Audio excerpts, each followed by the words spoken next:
మహాశివరాత్రి మహోత్సవాలకు ఏర్పాట్లు పక్కాగా ఉండాలని జిల్లా కలెక్టర్ స్వప్నిల్ దినకర్ అధికారులను ఆదేశించారు. దర్శనాలకు వచ్చే భక్తులకు ఇబ్బందులు ఉండరాదన్నారు.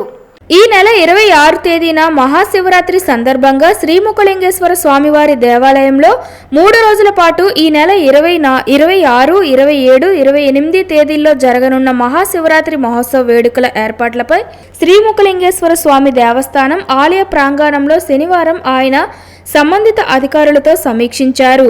దర్శనాలకు వచ్చే భక్తులు ఎంతమంది వస్తున్నది తదితర వివరాలను ఈవోను అడిగి తెలుసుకున్నారు. లైటింగ్, డెకరేషన్ ఏర్పాటు చేయాలని దేవస్థానం ఈవోని ఆదేశించారు. త్రాగునీటి సౌకర్యం అంతా ఈవో చూసుకోవాలని, ఆర్డబ్ల్యూఎస్ఈ ఎహసాన్ భాషతో ఎంత జనాభాకు ఎంత త్రాగునీరు అవసరమో చర్చించి తెలియజేయాలని ఆదేశించారు. మరుగుదొడ్లు మహిళలకు, పురుషులకు వేర్వేరుగా ఉండాలని చెప్పారు. మొబైల్ టాయిలెట్లు 8 అవసరం అవుతాయని చెప్పారు. పంచాయతీ కార్యదర్శితో మాట్లాడి శానిటేషన్ చేయించాలన్నారు.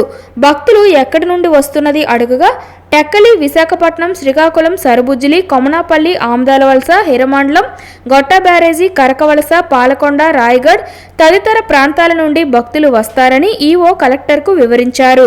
శ్రీముఖలింగం గ్రామానికి అందుబాటులో ఉన్న చల్లవానిపేట జంక్షన్, కొమనాపల్లి, కరకవలస పంచాయతీల నుండి క్లీనింగ్కు సంబంధించి సిబ్బందిని ఏర్పాటు చేయాలని డిపిఓను ఆదేశించారు.